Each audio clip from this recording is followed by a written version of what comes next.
राधा रानी की कृपा होगी तभी ब्रज में आना होगा।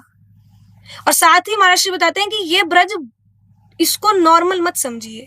जब हम ब्रज में आते हैं तो ये वही ब्रज है जहां पे आज भी लीलाएं हो रही हैं।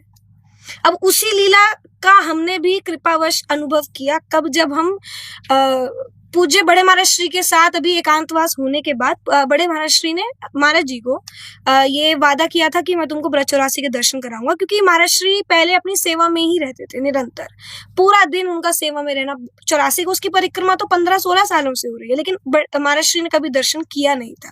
तो बड़े महाराज श्री का ये था कि एक बार मैं तुमको ब्रज 84 को अपने साथ कराऊंगा। तो 23 फरवरी को महाराज श्री एकांत में गए और उसके बाद एक बार महाराज श्री एकांत से आए 7 दिनों के लिए। और फिर महाराज श्री और जो परिकर सब सेवा में होते थे, सभी ने परिक्रमा नहीं की थी 84 को उसके, तो महाराज श्री के साथ हमने परिक्रमा की। उसी में एक दिन हम गए थे ब्रज 84 कोष अंतर्गत ही एक स्थान है फिसलनी शिला। फिसलनी शिला, वहां पर ठाकुर जी शिला पर ऐसे झूलते थे सभी सखाओं के साथ। मैंने देखा था कि महाराज जी भी जो है, महाराज जी भी ऊपर से वो शिला थी, बैठ के नीचे आए थे। तो उसी ही समय की एक अनुभव महाराज श्री का, जो आज तक हमने किसी को नहीं बताया, लेकिन आज क्योंकि कृपावश चर्चा हो रही है तो हम बताना चाहेंगे कि उसी समय महाराज श्री के साथ वही फिसलनी शिला पर एक लीला हुई। क्या? जब हम वहां से रात को लौटे तो महाराज श्री के पाँव में सूजन आ गई और महाराज श्री से चला नहीं गया बिल्कुल भी, और इतना मतलब सूजन आ गई और हार्ड हो गया कि मतलब बहुत ही दुख रहा था वो। अच्छा। तो हमने महाराज श्री से पूछा, महाराज श्री एकदम से क्या हो गया?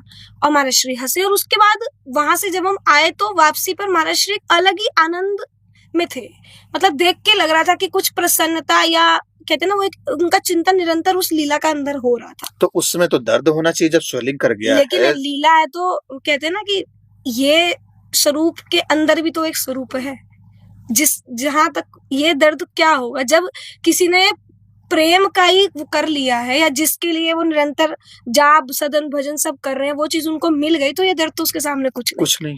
लेकिन वो दर्द बहुत ज्यादा था। ये उस समय जो हम देख रहे थे पाँव की स्थिति, उससे पता चल रहा था। फिर महाराज श्री, माता जी और सभी परिकर बैठे थे, तो पूछा महाराज जी नहीं बड़े महाराज श्री से कि महाराज जी ये क्या? हमको तो कुछ बोला पता नहीं है, एकदम से कैसे हो गया, हम तो सब साथ में ही थे। तब बड़े महाराज जी ने बताया कि फिसलनी शिला पर एक लीला हुई कि जब मैं फिसल रहा था वहां से, तो जैसे ही मैं फिसल के नीचे आया तो मुझे ऐसा लगा किसी ने बड़ी तेज मेरे को पत्थर मारा।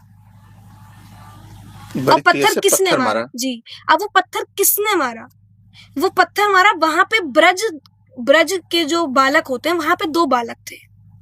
अच्छा। जिनको महाराज श्री ने देखा, और सभी परिकर को दर्शन नहीं हुए। केवल जो कुछ परिकर वहां पास में थे, क्योंकि कुछ गाड़ियों से आ रहे थे, या कि जिन्होंने दर्शन कर लिया। महाराज जी क्या कहती कि बस फिसलते रहिए, उसका अनुभव करो शिला का, और धीरे धीरे चलते रहिए। कुछ वहां पर थे, कुछ जो एजेड थे, जैसे सब साथ में गए थे माता जी, वो थोड़ा पहले विश्राम कर रहे थे, तो सबने इसके दर्शन नहीं किए। लेकिन जो कुछ महाराज जी के निज परिकर थे वो वहीं थे, मैं भी वहीं थी, लेकिन मैंने भी वहां उस दर्शन नहीं किए। जो और बालक थे उनके तो दर्शन हमने भी किए, लेकिन जो वो 2 लड़के थे उनके दर्शन नहीं हुए हमको। लेकिन जो 2-3 और साथ में थे, आनंद बिहारी भैया थे, जो रमन बिहारी जी थे, और हमारे हरिशरण जी थे, इन सबको दर्शन हुए उनके, उन 2 बालक के। और वो महाराज ने बताया कि उन्होंने मुझे बड़ी तेज से, जैसे ग्वाल बालों से ठाकुर जी लीला करते हैं, वही लीला करी, और उन्होंने मुझे वही कंकड़ मारा। तो उस कंकड़ से वो चोट लग गई। तो बच्चे गायब कहाँ हो गए वो? अब ये तो अलग ही अपनी उसकी बात है। और साथ ही महाराज श्री ने ये भी बताया कि वही 2 बालक महाराज श्री को फिर एक दिन दिखे थे, यात्रा के दौरान ही। ब्रज 84 कोष की जब यात्रा चल रही थी, उसी समय महाराज श्री ने पहले उनको किसी और स्थान पर देखा, और फिर थोड़े समय बाद, जैसे 2-2.5 घंटे बाद, फिर वो 2 बालक किसी और गांव में महाराज जी को दिखे। और रमन बिहारी जी साथ में इस बात का पूरे साक्षी हैं, जो अभी एकांत महाराज की सेवा में, उन्होंने बताया कि हाँ महाराज जी ये वही थे दोनों। और वो सामने, जैसे गाड़ी यहाँ से जा रही थी और वो सामने से दोनों आ रहे थे, तो महाराज जी ने कहा अरे इनको तो मैंने वहां देखा था, ये यहाँ कैसे आ गए? और उन दोनों ने ही महाराज श्री को देखा और वो मुस्कुराने लगे। तो बड़े महाराज श्री ने फिर रमन बिहारी जी की तरफ देखा, दोनों हंसने लगे। बाद में बोला भाई, तो रमन बिहारी जी ने कहा महाराज जी ये तो वही थे। तब महाराज श्री ने बताया कि दोनों ही ठाकुर जी और बलराम जी थे और लीला करने की मेरे साथ आए थे। तो ये लीला का अनुभव वहां महाराज श्री को हुआ।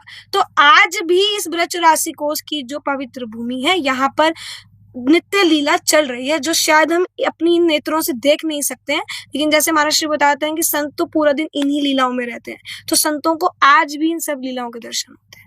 यही लीला के दर्शन होते हैं कि पूज्य महाराज जी जंगलों के, उस बीहड़ जंगलों के बीच में, जी बिल्कुल, जंगली जानवर, सर्प, बिच्छू, इन सब के बीच में रह रहे हैं, इसी लीला का दर्शन करते होंगे। और अनुभूति तो महाराज जी के आपके पास और भी होंगे, जो महाराज जी की अनुभूति है, जो इस समय एकांतवास में है, बहुत सारी अनुभूति आपके पास में होंगी। लेकिन अब है क्या कि समय का इशारा हो चुका है, इसलिए तो कार्यक्रम को यहीं पर हमें रोकना पड़ेगा। लेकिन मेरी बहुत जिज्ञासा है कि इसको जानने का, जो पूज्य महाराज जी की अनुभूति है, हम तो नहीं जा सकते हैं और जो हमारे दर्शक है वो भी नहीं जा सकते हैं। लेकिन हाँ, दर्शकों से इतना है कि बीच बीच में जो है ये जो महाराज जी की अनुभूति है, उसको आपके माध्यम से, पूज्य महाराज जी के माध्यम से हम अपने दर्शकों के बीच में जी बिल्कुल, हमारा प्रयास यही रहेगा, क्योंकि महाराज श्री जो है, बड़े महाराज श्री से महाराज श्री जो छठी कक्षा में थे तब से बड़े महाराज श्री का संग कर रहे हैं। और बड़े महाराज श्री बताते हैं कि मेरे जो अनुभव होते हैं सभी ही महाराज जी को पता होते हैं।